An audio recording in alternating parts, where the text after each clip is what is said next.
नमस्ते दोस्तों, सरल बात में आपका स्वागत है। दोस्तों, मोटापा ये बहुत ही गंभीर समस्या बनती चली जा रही है, खास करके इसलिए क्योंकि बहुत सारी बीमारियां जैसे diabetes, BP, stroke, heart disease, इन सब की जड़ है मोटापा। मोटापा को कम करना और उससे निजात पाना बहुत ही जरूरी हो गया है। हमारे अति आधुनिक तरीके से यानी बैरिएट्रिक सर्जरी से हम मोटापे से निजात पा सकते हैं और बहुत ही सुरक्षित भी रह सकते हैं।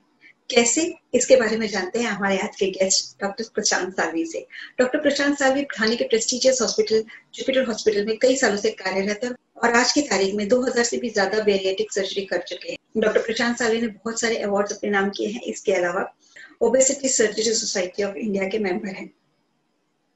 अब तक 10 पब्लिकेशंस में से 8 पब्लिकेशंस इंटरनेशनल जर्नल्स में छप चुके हैं। डॉक्टर प्रशांत साल्वी की जितनी तारीफ की जाए उतनी कम है। आइए मिलते हैं डॉक्टर प्रशांत साल्वी से और जानते हैं मेटाबॉलिक और बैरिएट्रिक सर्जरी ये कितनी सेफ है और क्या है। Sir, welcome to our show, welcome to Saral Baat. Sir, सबसे पहले मैं आपसे जानना चाहूंगी कि मोटापा ये होता क्या है। सबसे पहले मैं आपका शुक्रिया करना चाहूँगा कि आपके शो पे मुझे आपने इनवाइट किया। और मोटापा, ओबेसिटी बहुत ही गंभीर डिसीज है जिसके बारे में आज हम चर्चा करने वाले हैं। सो बेसिकली ओबेसिटी, मोटापा होता क्या है? ये हमारे शरीर की जो एक्सेस चर्बी बोलते हैं, जो एक्सेस फैट होता है, जो हमारे शरीर के बाहर ही नहीं बल्कि हमारे शरीर के जो इंटरनल ऑर्गन्स होते हैं, जैसे लीवर हो गया, पैंक्रियाज हो गया, किडनी हो गया, इसके आजू बाजू में जो एक्स्ट्रा फैट होता है और उसकी वजह से हमारे शरीर में जो हानि होती है उसको ओबेसिटी कहते हैं। WHO जो वर्ल्ड हेल्थ ऑर्गेनाइजेशन है उसने ये कहा है कि इंडिया टॉप 3 में है, जो वर्ल्ड में सबसे ज्यादा पूरी दुनिया में जब ओबेसिटी के लोग पाए जाते हैं, जो इंडिया में, वैसे हम वर्ल्ड में टॉप 3 पे है। तो हमें एक्चुअली अभी ऐड करना चाहिए, वरना हम भी टॉप 1, नंबर 1 में पहुंच सकते हैं। सर, ओबेसिटी, ये हम ओबेस हैं, ये हमें कैसे पता चले? तो क्या होता है, एक सिंपल सा कैलकुलेशन है जिसको बॉडी मास इंडेक्स BMI कहते हैं। तो ये क्या होता है, अपने हाइट के हिसाब से अपना वेट होना चाहिए। अगर अपनी हाइट अपने वेट के हिसाब से है तो हमें कोई रोगराई नहीं हो सकती, लेकिन अगर हमारा वेट ज्यादा बढ़ने लगा, अपने हाइट के हिसाब से नहीं है, तो हमको ओबेसिटी माना जाता है। पर अब ये कैसे कैलकुलेट करें? सो BMI कैलकुलेट करने के लिए बहुत सा एक सरल फॉर्मूला है। अपने वेट को अपन हाइट के हिसाब से, हाइट इंटू स्क्वायर से डिवाइड कर दीजिए, जो रिजल्टेंट आएगा उसको हम BMI कहते हैं। देयर आर वेरियस कैलकुलेटर, अगर आप गूगल पे सर्च करोगे तो डायरेक्टली BMI कैलकुलेटर मिल जाते हैं। नॉर्मल BMI क्या होता है?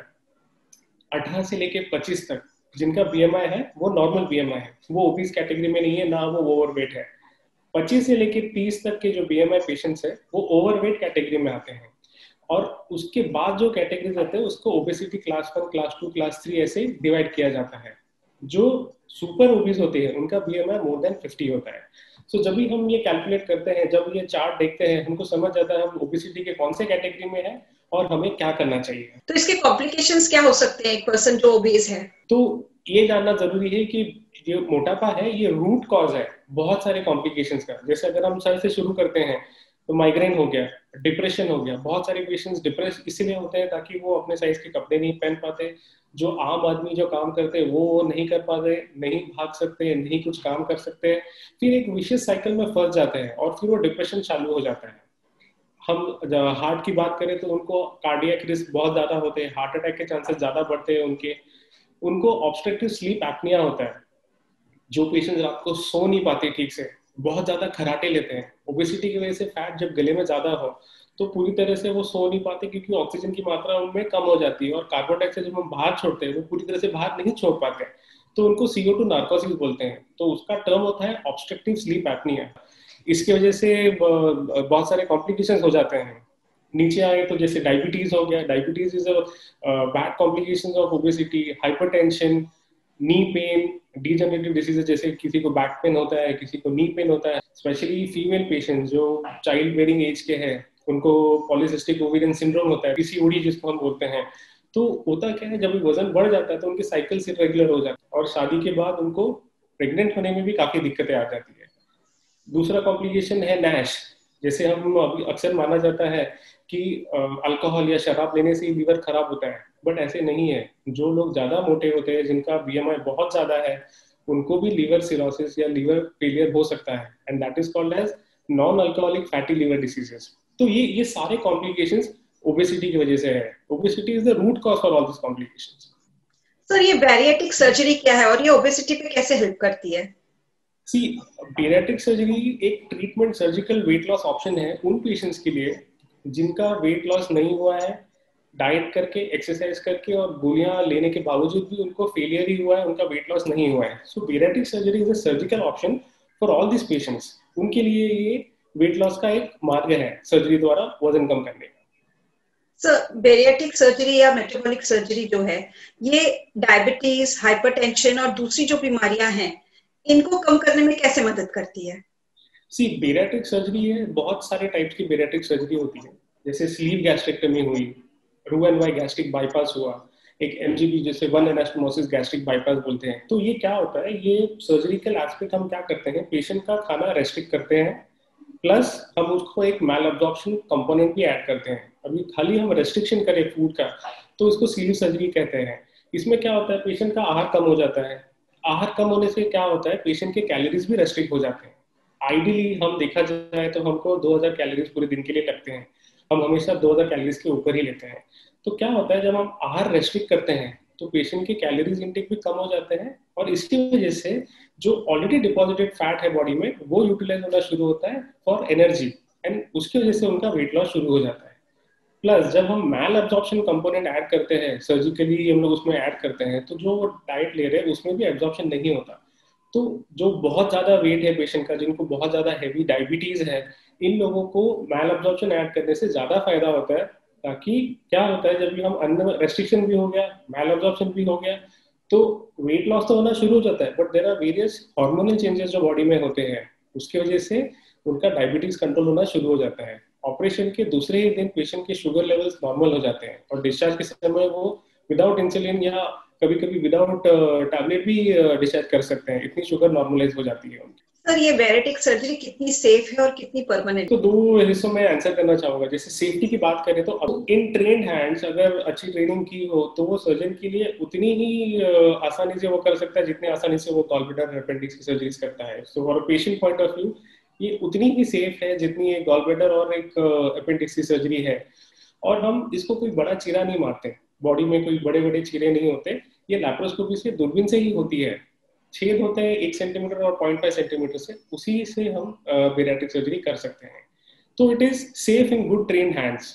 Now talking about permanent thing, so मेरे हिसाब से कोई भी चीज परमानेंट नहीं होती अगर सही मायने में देखा जाए तो। Patient lifestyle modification is the backbone of any surgery to be successful. हम कितनी भी अच्छे से सर्जरी कर दे, लेकिन ये पेशेंट के हाथ में होता है कि उसको फेल करे या उसको सक्सेस अच्छी तरह से सक्सेसफुल रहे। क्या होता है, हम सर्जरी तो कर देते हैं, surgery is 50% of the job done. उसके बाद पेशेंट का lifestyle modification is very important. हम जो डाइट पेशेंट को देते हैं वो एक बहुत इंपॉर्टेंट एस्पेक्ट है, पेशेंट ने फॉलो करना चाहिए। और रूटीन एक्सरसाइज, हम पेशेंट को ये नहीं कहते कि आप 10-10 किलोमीटर भागो, बट एक रूटीन रोज का अगर 45 मिनट में आप वॉक करते हो, that is also more than enough. See, हम सर्जरी करने के बाद पेशेंट को एक डाइट और एक एक्सरसाइज पैटर्न फॉलो करने के लिए कहते हैं। अगर वो फॉलो करता है तो it is always a permanent way of weight loss, उसका कभी भी वेट रिगेन नहीं होगा। एंड मोस्ट इम्पॉर्टेंट, ये कॉस्मेटिक सर्जरी नहीं है, हम कहीं से चर्बी नहीं निकालते, हम पेट का ऑपरेशन करके surgical weight loss option patient को देते हैं। जो पेशेंट ने ऑपरेशन कराया है उसको लगभग कितने दिन लगते हैं टोटली नॉर्मल लाइफ में आने के लिए? ऑपरेशन के 4 दिन के बाद पेशेंट घर जाता है, मैक्सिमम 3 दिन के बाद भी पेशेंट घर जा सकता है। अगर पेशेंट का पहले से कोई दिक्कत ज्यादा है नहीं, अगर कोई पेशेंट को ऑक्सीजन ज्यादा लगता है, सोने के लिए मशीन का इस्तेमाल करना पड़ता है, उनका 1-2 दिन शायद हॉस्पिटल में एक्स्ट्रा रह जाए, but on an average a normal individual with BMI with obesity category 1, 2, 3, इनको 3 दिन में हम घर भेज सकते हैं। हम ऑपरेशन के दिन ही पेशेंट को 6 घंटे के बाद ऑपरेशन के बाद ही आईसीयू में चलाते हैं, और वो दूसरे दिन तीसरे दिन रोज चलता है, और घर जाने के बाद भी वो रूटीन अपना काम कर लगता है, और करना भी चाहिए। हम जैसे ऑपरेशन कर दिए, दूसरे दिन हम उनको क्लियर लिक्विड शुरू कर देते हैं, तीसरे दिन वो टी कॉफी जूस भी ले सकता है। नहीं है कि ऑपरेशन करने के बाद पेशेंट को बेड रेस्ट करना पड़ता है पूरे 15-20 दिन, ऐसा कुछ भी नहीं है। ऑपरेशन के दूसरे ही दिन या उसी दिन शाम को 6 घंटे के बाद पेशेंट चलने लगता है, और तीसरे दिन घर पे डिस्चार्ज भी हो जाता है। सर, एक चीज और पूछना चाहती हूँ कि एज क्या मैटर करती है सर्जरी करने के लिए? एज फैक्टर होता है जो हम कंसिडर करते हैं, जो ऑसी जो हमारे गाइडलाइंस है, surgical guidelines, so from 16 years to 70 years इस दरम्यान कहीं भी कोई भी एलिजिबल हो जिसके बीएमआई कैटेगरी में आते हो तो हम सर्जरी कर सकते हैं। See, risk versus benefit is always to be considered. हमें बेनिफिट्स कितने हो रहे हैं सर्जरी की वजह से, वो ज्यादा इंपॉर्टेंट है हमेशा देखने के लिए, because it changes your lifestyle, it changes the way you move around, it changes the entire perspective, patient का पूरा सब कुछ चेंज हो जाता है, and he has a better lifestyle, has a better quality of life. Thank you sir, thank you so much. आपने बहुत अच्छी इन्फॉर्मेशन दी। आई होप जो भी दर्शकों ने आज ये वीडियो देखा होगा उनको बहुत अच्छी इन्फॉर्मेशन मिली होगी, और वो इसी तरीके से नए नए टॉपिक और नई नई इन्फॉर्मेशन के लिए आप हमारे चैनल के साथ जुड़े रहिएगा, और इसके लिए हमारे चैनल को सब्सक्राइब करिएगा। हम फिर मिलेंगे एक नए वीडियो के साथ, एक नई इन्फॉर्मेशन के साथ। तब तक के लिए नमस्ते, थैंक यू। Thank you.